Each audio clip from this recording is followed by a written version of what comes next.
Hello student, this is Shaheen and in this particular lecture video I am going to discuss some of the important topics of Delhi University Soul and the subject is advertising, personal selling and salesmanship. और आप लोग इसके लिए बहुत comments आए थे मेरे लिए कि मैम इसके लिए इम्पॉर्टेंट टॉपिक्स को लेकर आओ, तो आज डिस्कस करते हैं कुछ important topics. And one more thing is before starting the class आप लोगों के लिए एक इम्पॉर्टेंट चीज़ ये है कि इसके अंदर मैं एडवर्टाइजिंग क्या होता है, एडवर्टाइजिंग के फीचर्स क्या होते हैं, एडवर्टाइजिंग की ऑब्जेक्टिव्स क्या होते हैं, ये सब नहीं लेके आई हूँ क्योंकि ये लोग आप लोग गो थ्रू करोगे and you can easily identify and you can easily get out कि आप लोगों को इसके अंदर क्या क्या है. ये it's easy topic but the thing is ये जो टिपिकल टॉपिक्स हैं जैसे एडाज मॉडल क्या है, डैगमार्क मॉडल क्या है, इन सब को हम लोग डिस्कस करेंगे ताकि आप लोग के जो कॉम्प्लेक्स टॉपिक हैं उनको डिस्कस कर सके और आप लोग उसको समझ सको. तो सबसे पहले आज डिस्कस करेंगे एडाज थ्योरी ऑफ सेलिंग. ये है क्या है, सबसे इम्पॉर्टेंट चीज़ इसके बारे में. ये जो मॉडल है वो कहता क्या है और ये मॉडल आ रखा है आपका एग्ज़ाम पॉइंट ऑफ व्यू में. तो AIDAS theory of selling is one of the widest known theories. सबसे ज़्यादा नोन थ्योरीज में से एक है एडाज. अब यहाँ से आता है इम्पॉर्टेंट पॉइंट, ये अपने नोट्स में मेंशन करते जाओ क्योंकि यही आप लोगों को हेल्प करेगा रिवीजन टाइम में. AIDAS stand for attention, interest, desire, action, satisfaction. ये एक एक की फुल फॉर्म है. A for attention, I for interest, D for desire, A for action and S for satisfaction. ये मॉडल इस चीज़ को जस्टिफाई करता है. क्या बोलता है कि 5 डिफरेंट स्टेजेस होती हैं. अब हम वन स्टेजेस को वन बाय वन डिस्कस करेंगे कि ये वन स्टेज बोलती क्या है. सबसे पहले है अटेंशन. अटेंशन मतलब कहीं ना कहीं किसी की नॉलेज में आना. जैसे कि गेनिंग अटेंशन एक स्किल है, जस्ट लाइक एनी स्किल. जैसे कोई भी स्किल होती है वैसी ही स्किल है. और अटेंशन का मतलब आप एक ऐसे फ्रेज से जान सकते हो कि first impression is last impression. जैसे बोलते हैं ना फर्स्ट इम्प्रेशन लास्ट इम्प्रेशन होता है, इसी तरीके से अटेंशन का यूज़ होता है. तो आप लोग ये ऐड ऑन कर सकते हो. इंटरेस्ट का क्या काम है. इंटरेस्ट में बोल रखा है कि once you have gained attention, सबसे पहले आपने अटेंशन गेट करी किसी नॉलेज के थ्रू, किसी स्किल्स के थ्रू, उसके बाद आप उसमें इंटरेस्ट डेवलप करोगे. इंटरेस्ट इन टर्म्स देखो जैसे कि लिखा हुआ है, it is important to maintain interest. Some sales people are very good in opening. Starting में तो क्लास आपको अच्छी लगी फिर आप लोग क्लास ही लीव करके चले गए क्योंकि कहीं ना कहीं आपका जो इंटरेस्ट था वो डेवलप नहीं हो पाया. फिर उसके बाद बोल रखा है कि कुछ सेल्समैन स्टार्टिंग में तो अच्छे होते हैं और फिर वो अनकंफर्टेबल हो जाते हैं अपने प्रोडक्ट के बारे में, या तो फिर उनको कुछ डिस्कस किया जाता है ना, उनको कुछ पूछा जाता है उनके प्रोडक्ट से क्रिटिकल चीज़, तो वो अटक जाते हैं. तो आप लोगों को सिर्फ अटेंशन गेन नहीं करना, इंटरेस्ट भी गेन करना है. ठीक है, मतलब ये मॉडल कहता है कि ये भी गेन करना है. फिर डिज़ायर मतलब सामने वाले की इच्छा होनी चाहिए आपके प्रोडक्ट को लेने की.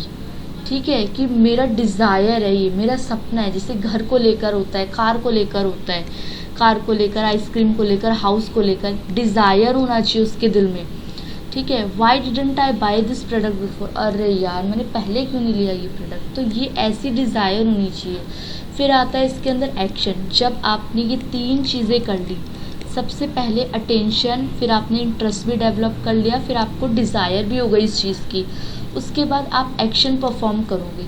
मतलब उस एक्टिविटी को परफॉर्म करोगे कि हाँ भाई मैंने ये प्रोडक्ट ख़रीद लिया. अब आप बताओगे कि भाई प्रोडक्ट को ख़रीद के आप सेटिस्फाई हुए कि नहीं हुए सेटिस्फाई. मतलब आप लोगों को अच्छा लगा, आपको प्रोडक्ट ठीक लगा, नहीं लगा, आप लोगों को जो भी जस्टिफिकेशन है उसके बारे में, सेटिस्फेक्शन, सक्सेसफुल है नहीं है उनके बारे में. अब एक हायरार्की आती है इसके अंदर, वो भी इम्पॉर्टेंट है, वो भी डिस्कस कर लेते हैं. यहाँ पे अगर पेज हो तो लेट मी चेक. यस, चलो यहाँ पे हायरार्की लिखो अब मेरे साथ साथ. Hierarchy of effects. जैसे कि अभी मैंने इफ़ेक्ट्स को डिस्क्राइब किया है, उन्हीं को आपको जस्टिफाई करना है. ए डी ए आई.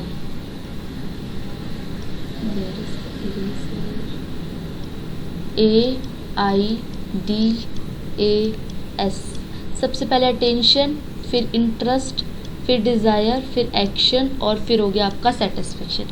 ऐसे ही हायरार्की होती है और हम लोग ये फॉलो करते हैं। सबसे पहले आपको किसी चीज़ की नीड होगी, फिर उस नीड का आप सॉल्यूशन ढूंढोगे, सॉल्यूशन के बाद आप उसकी परचेज़ करोगे एंड परचेज़ के बाद आप लास्ट डिसाइड करोगे कि whether you are satisfied with the specific product और नॉट। तो ये इम्पॉर्टेंट है हायरार्की। कभी कभी आपसे डायरेक्ट पूछेंगे कि एडाज मॉडल क्या होता है, कभी आपसे या तो हायरार्की पूछ लेंगे। मतलब ये इम्पॉर्टेंट है कहीं ना कहीं आप लोगों के लिए, अगर आप इस टॉपिक से रिलेटेड बात कर रहे हो या इस सब्जेक्ट से रिलेटेड बात कर रहे हो ना। कुछ इसके मेरिट्स भी हैं, वो भी आप साथ साथ लिख लो। मेरिट्स में नंबर 1 पॉइंट आता है, ये एक तरीके की सेलिंग का स्टेप है। बिल्कुल स्टेप है, आप एक एक करके स्टेप्स डिसाइड करते हो सेलिंग के। उसके बाद ये आसानी से आपको समझ आ गई, अंडरस्टूड इजीली। अब पता नहीं आई कि नहीं आई, लेकिन इसका एक एडवांटेज है कि ये इजीली अंडरस्टूड है। फिर it is common sense of appeal, it is series of as a guide to salesman. ये सेल्समैन को गाइड देती है, सेल्समैन को गाइडेंस देती है कि उसको काम किस तरीके से करना है। ये फ़ायदे हो गए इसके। डिमेरिट्स भी देख लो। डिमेरिट्स मतलब बायर के पॉइंट ऑफ व्यू से काम नहीं करती है, बायर के पॉइंट ऑफ व्यू को अच्छे से एक्सप्लेन नहीं किया हुआ इन लोगों ने। और ये जो सीक्वेंस है ना, ये ऊपर नीचे भी हो सकता है। मान लो सपोज मुझे डिज़ायर बहुत थी, फिर धीरे धीरे मुझे उसमें इंटरेस्ट आने लगा, ऐसा भी हो सकता है। तो सीक्वेंस ज़रूरी नहीं है इसका। तो ये कुछ इंपॉर्टेंट मेरिट्स और डिमेरिट्स मैंने अपने एंड से ऐड कर दिए, एक हायरार्की ऑर्डर मैंने अपने एंड से ऐड कर दिया। तो ये जितने भी नंबर का है, अगर आपके एग्ज़ाम पॉइंट ऑफ व्यू से 6 मार्क्स 7 मार्क्स, तो आप लोग फुल्ली इसमें अचीव कर सकते हो, full to full marks. Now discuss करते हैं the next approach and that is DAGMAR approach. अच्छा, ये क्या कहता है, चलो इसके बारे में पढ़ते हैं। तो DAGMAR approach basically defining advertising goals for measured advertising result. ये एडवर्टाइजिंग के गोल को नापता है और एडवर्टाइजिंग के रिजल्ट को भी नापता है। एडवर्टाइजिंग के गोल को जस्टिफाई करेगा, मतलब डिफाइन करेगा, और एडवर्टाइजिंग के रिजल्ट को मेज़र करेगा। इस तरीके से याद रखोगे तो गलती नहीं करोगे। ये एडवर्टाइजिंग के गोल्स को डिफाइन करेगा और एडवर्टाइजिंग के रिजल्ट को नापेगा। कौन सा मॉडल? डैगमार्क मॉडल। सबसे पहले D stand for defining, A stand for advertising, G stands for आपका हो गया goal, M stand for measured, बीच में 4 लगाना मत भूलना, A stand for advertising and R stands for आपका रिजल्ट। तो ये अप्रोच आपको काफ़ी हद तक समझ आई होगी कि मेरे क्या गोल्स होने चाहिए और उस गोल्स से मेरा रिजल्ट निकल भी रहा है कि नहीं, ये। उसके बाद आगे की अगर मैं बात करूं तो डैगमार्क एक एडवर्टाइजिंग मॉडल है, किसने दिया है, द मोस्ट इम्पॉर्टेंट थिंग। फिर किसने दिया है, उसके बाद ये बात क्या करता है, बात हमने देख ली कि ये बात किस तरीके से करता है। फिर आगे इसके बारे में डिस्कस करने से पहले देखो इसमें कुछ पॉइंट्स हैं। सबसे पहले आप प्रोडक्ट के बारे में अवेयर होते हो, उसकी रिसर्च करते हो, कंप्रीहेंड करते हो, फिर कन्विक्शन करते हो, अभी पढ़ेंगे इसको क्या क्या कहते हैं जस्ट आपको, और फिर एक्शन करते हो। अब ये अवेयरनेस क्या है? अवेयरनेस मीन्स आपको कहीं ना कहीं से ये इन्फॉर्मेशन मिलेगी प्रोडक्ट की, न्यूज़पेपर से मिल सकती है, किसी फ्रेंड से मिल सकती है, और आजकल तो इंटरनेट वगैरह बहुत ज़्यादा, सोशल मीडिया प्लेटफॉर्म से भी अवेयरनेस पता चल सकती है किसी प्रोडक्ट के बारे में। तो ये जो अवेयरनेस है किसी एक स्पेसिफिक प्रोडक्ट की आपको पता चलेगी, फिर आप उसको कॉम्प्रीहेंड करोगे। कॉम्प्रीहेंड का मतलब अवेयरनेस, केवल अवेयरनेस ही उसके लिए सेटिस्फाई नहीं होती। To stimulate a purchase, information and understanding about the purchase and the organisation, उस चीज़ को, इन्फॉर्मेशन को समझना ही चाहिए। एक प्रोडक्ट देख के, अब ये कौन सा प्रोडक्ट है आई डोंट नो, ये प्रोडक्ट देख के आप खुश तो हो गए, लेकिन अब इस प्रोडक्ट के बारे में ये चाहिए आपको और इस प्रोडक्ट के बारे में आपको इन्फॉर्मेशन ही नहीं है। तो सबसे पहले अवेयरनेस काम करेगी, फिर कॉम्प्रीहेंशन, इन्फॉर्मेशन लेना, जैसे कि मैंने रिसर्च वर्ड यूज़ किया था वही। एग्जाम्पल इन्होंने बोल रखा है, चलो एग्जाम्पल भी पढ़ लेते हैं इसका। In an attempt to persuade people to बच for a new toothpaste brand, एक नया टूथपेस्ट ब्रांड पता लगा उन्हें, ये ज़रूरी है कि वो उसको कंपेयर करें जो ब्रांड वो यूज़ कर रहे हैं और उसके बेनिफिट्स को जाने, ठीक है। और इफ़ेक्टिव टूथपेस्ट सॉल्ट है कि नहीं वो ऐड है ना, आपके टूथपेस्ट में नमक है कि नहीं, that this particular toothpaste is vegetarian toothpaste, this will in turn attract more customer, तो उससे ज़्यादा कस्टमर इन्फ्लुएंस होंगे। Then is conviction. अभी हमने कितनी चीज़ें पढ़ी, देखो ACC हमने पढ़ लिया, A पढ़ लिया, C पढ़ लिया, C पढ़ लिया, और जो एडाज था AIDAS, जल्दी से रिवाइज करो। A for attention, I for interest, D for desire, A for क्या था, अटेंशन, डिज़ायर, मैं खुद भूल गई, A क्या था, एक्शन, हाँ जी, एक्शन, और S फॉर सेटिस्फेक्शन। अब ACC पढ़ ली, AC, और थर्ड C पे हम आ गए हैं, तो थर्ड C को हम डिस्कस करते हैं, कन्विक्शन। नेक्स्ट स्टेप है कंज्यूमर को इवेल्युएट करने का, और अब वो भाई बाय प्रोडक्ट के लिए वो प्लान करने लगेगा। अभी उसने प्रोडक्ट ले नहीं लिया, अभी उसने उस प्रोडक्ट के लिए सोचना स्टार्ट कर दिया, और जब उसने सोचना स्टार्ट कर दिया तो मतलब वो कहीं ना कहीं प्रोडक्ट को ले ही लेगा, ऐसा एज्यूम कर रही हूँ मैं, लेना नहीं लेना तो अब प्रोडक्ट के ऊपर है। फिर नेक्स्ट इज एक्शन, एक्शन लेगा, अब उसको परचेज कर लेगा। तो हमने क्या क्या पढ़ लिया, ACCA, A for awareness, C for, एक तो कन्विक्शन था और एक C क्या था, कॉम्प्रिहेंशन था, कन्विक्शन था, और A है एक्शन। अब इसके फ़ायदे क्या हैं, तो देखो अगर आप लोग देखोगे तो आपको पता चलेगा कि जो डेगमार्क मॉडल है उससे हमें ये सब चीज़ें पता चलती है, गोल के बारे में पता चलेगा। अभी हमने देखा ना क्या बताता है ये, गोल को डिफाइन करो एडवर्टाइजिंग के, और रिजल्ट को मेज़र करो, टाइम फ्रेम स्पेसिफाइड करेगा, बेंचमार्क देगा चेंज लाने के लिए, मेजरेबल होती हैं काफ़ी सारी चीज़ें इसके अंदर। टारगेट ऑडियंस को, टारगेट ऑडियंस को जस्टिफाई करना, आप एडवांटेजेस और डिसएडवांटेजेस आपकी जिम्मेदारी है, आप खुद अपने एंड से कंप्लीट कर लेना। If you have any doubt then I will clear, it is my promise कि मैं क्लियर कर दूंगी उसको, आप लोग कमेंट में मेंशन करना उसको। Next is what are the various types of print copy, this is the most important question, क्योंकि ये रिपीटेड क्वेश्चन है, इस पर स्टार मार्क कर लो। ये various types of print copy कौन सी है, इसके एग्जांपल्स बताने हैं। तो सबसे पहले मैंने इसको ऐड कर दिया कि ये एडवर्टाइजिंग या प्रिंट कॉपी होती क्या है। तो आप लोग देखो कि एडवर्टाइजिंग कॉपी को ही प्रिंट कॉपी कहते हैं। इस term use to describe main text use in the advertising. कभी कभी हमें एडवर्टाइजमेंट देख के ना मन करता है प्रोडक्ट को बाय कर लो, whether we needed the product or not, it doesn't matter at all. Sometimes what we think is just we see the advertising and we want to buy the only product. तो advertising की कभी कभी इस तरीके से की जाती है कि कस्टमर उस प्रोडक्ट को खरीद ले। The text could be a dialogue, a catchy punch line, कुछ ऐसी लाइंस होती हैं कि फिर प्रोडक्ट को हम परचेज ही कर लेते हैं। तो उसके हिसाब से इनको बताया गया है कि एडवर्टाइजिंग कॉपी का मतलब टेक्स्ट इस तरीके का होना चाहिए कि जो पर्सन है जो एडवर्टाइजिंग देख रहा है उसके दिमाग पे इम्प्रेशन चला जाए उससे रिलेटेड।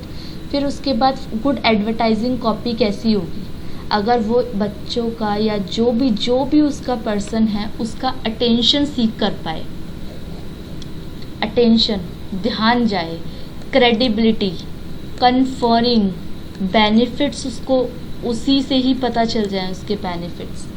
फिर उसके दिमाग में क्लियर इमेज हो, एम्बिगुअस इमेज ना हो। एम्बिगुअस मीन्स अनक्लियर, मतलब डाउट ना हो, अच्छा ये जिस चीज़ के बारे में सोच रही हूँ क्या ये उस चीज़ पे काम करेगी कि नहीं करेगी। ब्रीफ मतलब छोटी एडवर्टाइजमेंट में ज़्यादा नॉलेज दे देना। फिर आगे देखते हैं, क्रेडिबिलिटी को जस्टिफाई किया है, अटेंशन को बताया है, बेनिफिट्स बता दिए। अब छोटे बच्चे तो होने कि मैं एक एक लाइन जस्टिफाई करूं, मैं बस ये सोच रही हूँ कि जितना ज़्यादा कंटेंट आप लोगों को प्रोवाइड कर सकूँ करूँ। नाउ टाइप्स ऑफ एडवर्टाइजिंग, जो कि क्वेश्चन में पूछा गया था, तो इसको तो 1 बाय 1 हमें डिस्क्राइब करना पड़ेगा। एडवर्टाइजमेंट कॉपी के कितने पॉइंट्स हैं, 1 2 3 4 5 एंड 6, ठीक है, तो इसको देख लेते हैं इसके through. Educational, expository, human interest, ऊपर आ जाए तो जस्टिफाइबल ही नहीं है, वेट हाँ देखा, सजेस्टिव, इंस्टीट्यूशनल, रीजंस वाई। अब इसको वन बाय वन डिस्कस करेंगे कि ये एक एक पॉइंट कह क्या रहा है। Human interest copy, human interest copy क्या कहती है? Human interest copy entering the emotions and senses of its prospective customer rather than intellect and judgement के बिना।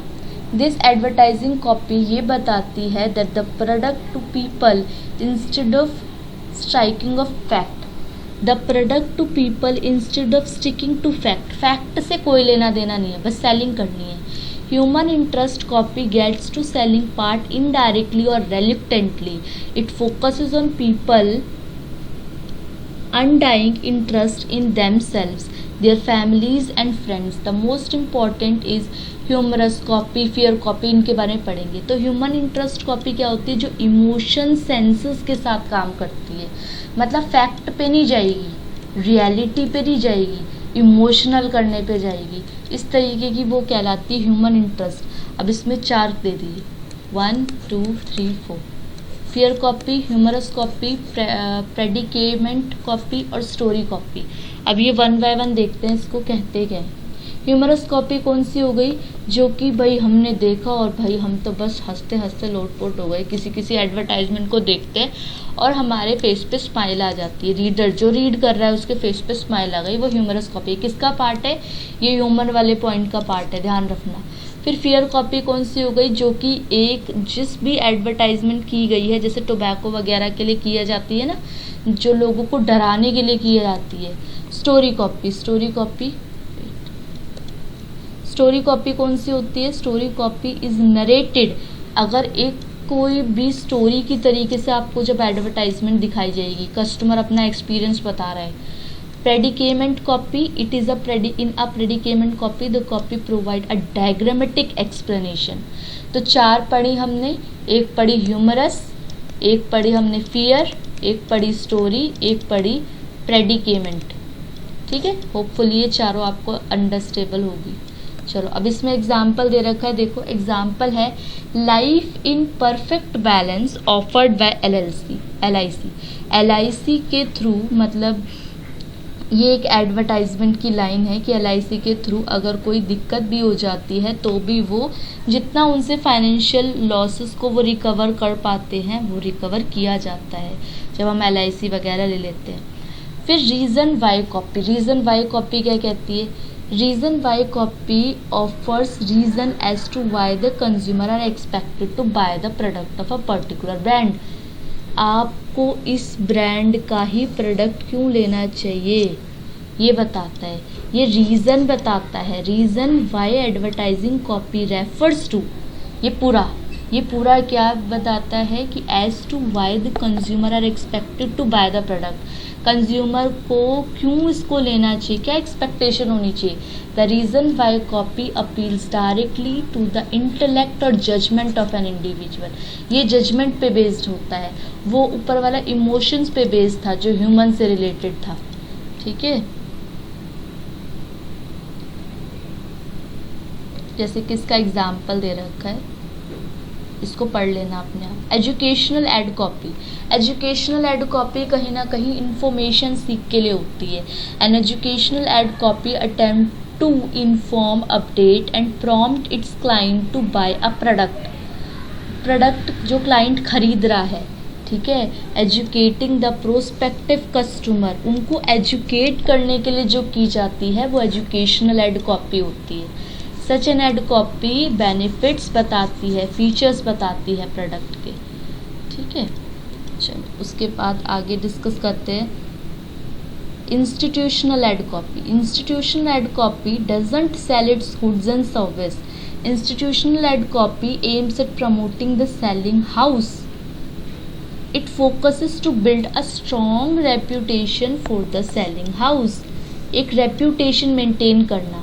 The main objective of this type of ad copy is to create, maintain and increase the goodwill through its philosophy, objective and policy so that prospective customer registered in their minds.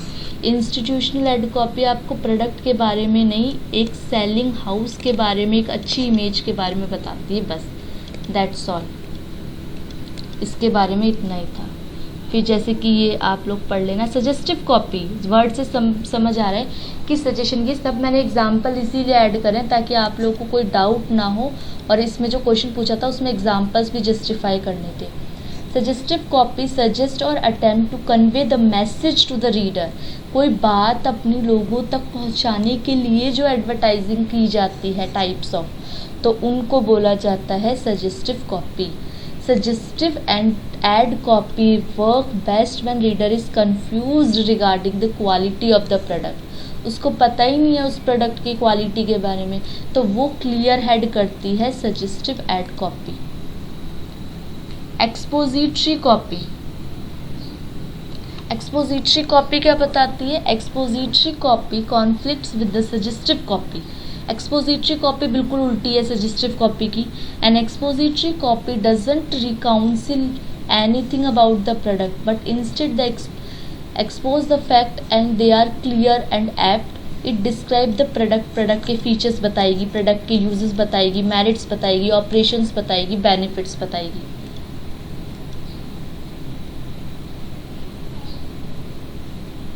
Hopefully ये complete हो गया. अब एक बार इसकी revision कर लेते क्योंकि अपने आप में बड़ा सा टॉपिक था. ये चलो, ये किसके बारे में बताती है? इमोशंस के बारे में. फिर एजुकेशन देती है, एजुकेशन के बारे में बताती है, गाइड करेगी किसी तरीके से. रीज़न वाई कॉपी मतलब क्या एक्सपेक्टेशन रहनी चाहिए जब आप कोई भी प्रोडक्ट को ख़रीदते हो उसके बारे में. इंस्टीट्यूशनल आपको क्या बताएगी कि आप जो सेलिंग हाउस करोगे ना उसके लिए क्या रेप्यूटेशन वगैरह होती है वो. सजेस्टिव एड कॉपी क्या बताती है कि वो पूरा क्वालिटी को जस्टिफाई करेगी, प्रोडक्ट के बारे में क्लैरिटी लेके आएगी, क्लियर करेगी. और एक्सपोजिटरी बताएगी आपको प्रोडक्ट के मेरिट्स, क्वालिटी, प्रोडक्ट की क्वालिटी और प्रोडक्ट के मेरिट्स, प्रोडक्ट का फीचर्स, सब कुछ बताएगी ये एक्सपोजिटरी एड कॉपी. ये कंप्लीट. अब आ जाओ नेक्स्ट क्वेश्चन पे. नेक्स्ट क्वेश्चन सेज आपका online marketing advertising.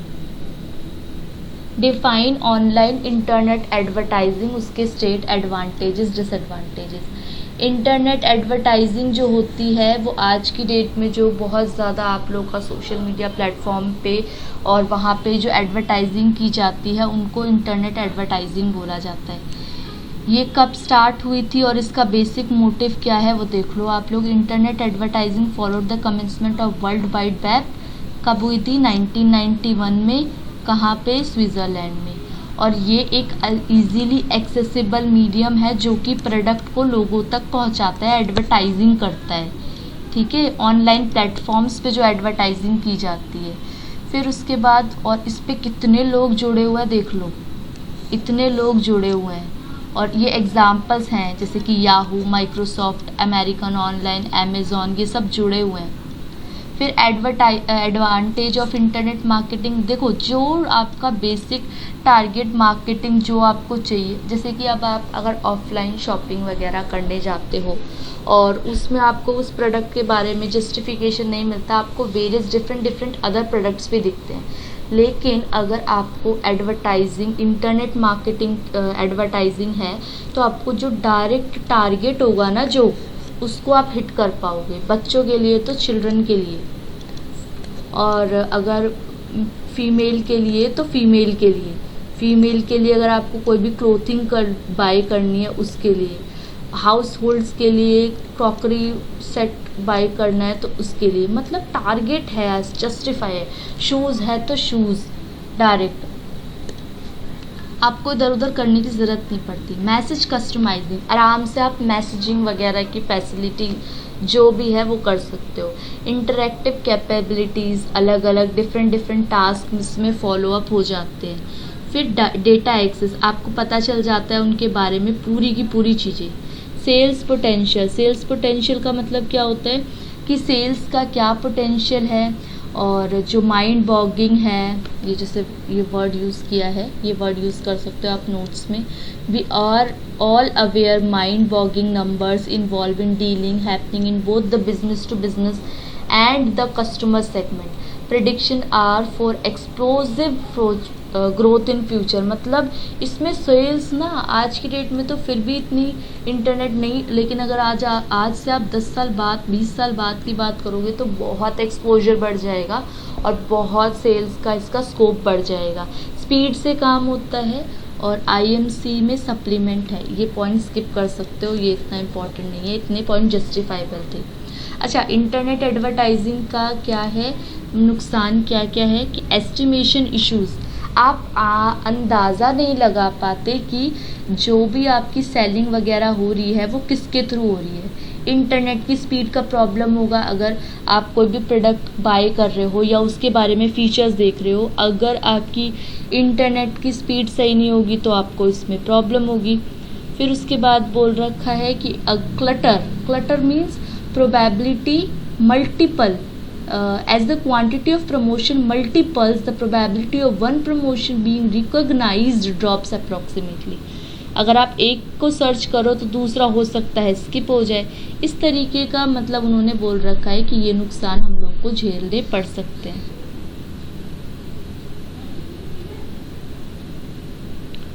Wait a second.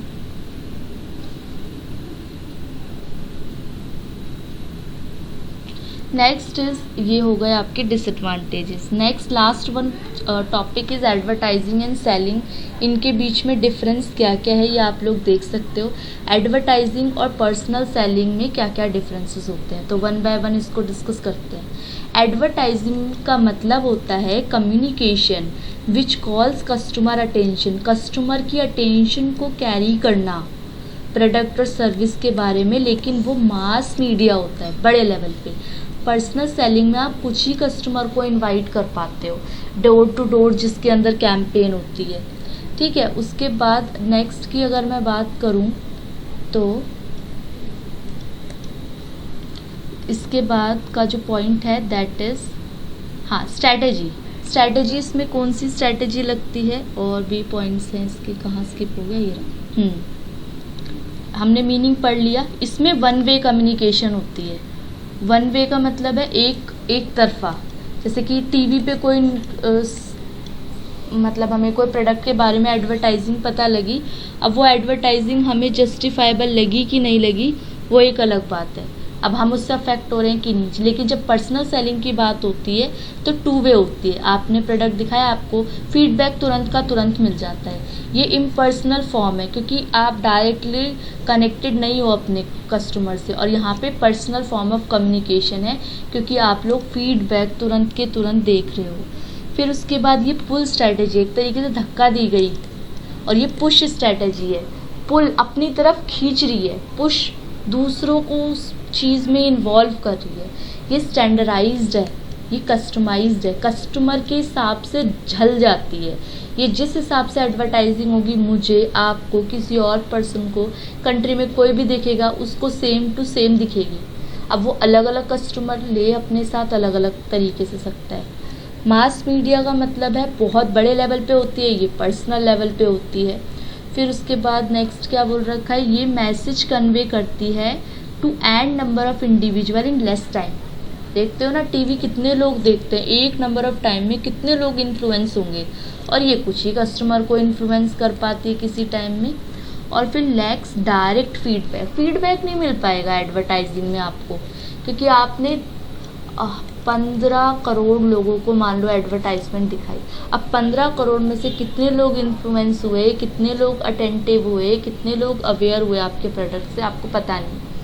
लेकिन इसमें आपको इंस्टेंट फीडबैक पता चलेगा कि आप लोगों के जो प्रोडक्ट है वो उसका इम्पैक्ट किसी पे एडवर्टाइजिंग, पर्सनल सेलिंग का या जो भी प्रोडक्ट है उसके प्रमोशन का क्या इम्पैक्ट पड़ा आपके कस्टमर पे।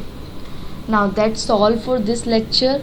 इस लेक्चर में हमने बहुत सारे इम्पॉर्टेंट पॉइंट डिस्कस किए हैं, जितने भी हो सकते थे मैंने डिस्कस किए हैं, और भी पार्ट्स लेके आऊँगी। It depends all on your feedback. जितना ज़्यादा आप अच्छा रिस्पॉन्स देते रहोगे उतनी आप लोगों के लिए हेल्पफुल वीडियोस आती रहेंगी। And number 1 thing is channel को सब्सक्राइब करो। अभी भी बहुत सारे बच्चे वीडियोस को गो थ्रू करते हैं और मैं तो आप लोगों का टाइम भी नहीं ख़राब करती इस चक्कर में। तो वीडियो को लाइक करो, शेयर करो, सब्सक्राइब करो, ओके। और फिर आप लोगों से नेक्स्ट लेक्चर वीडियो में मिलेंगे। एंड कमेंट इट डाउन कि नेक्स्ट लेक्चर वीडियो आप लोगों को इकोनॉमिक्स का चाहिए, एडवर्टाइजिंग का चाहिए, या तो फिर कोई और subject. Thank you for watching and be happy.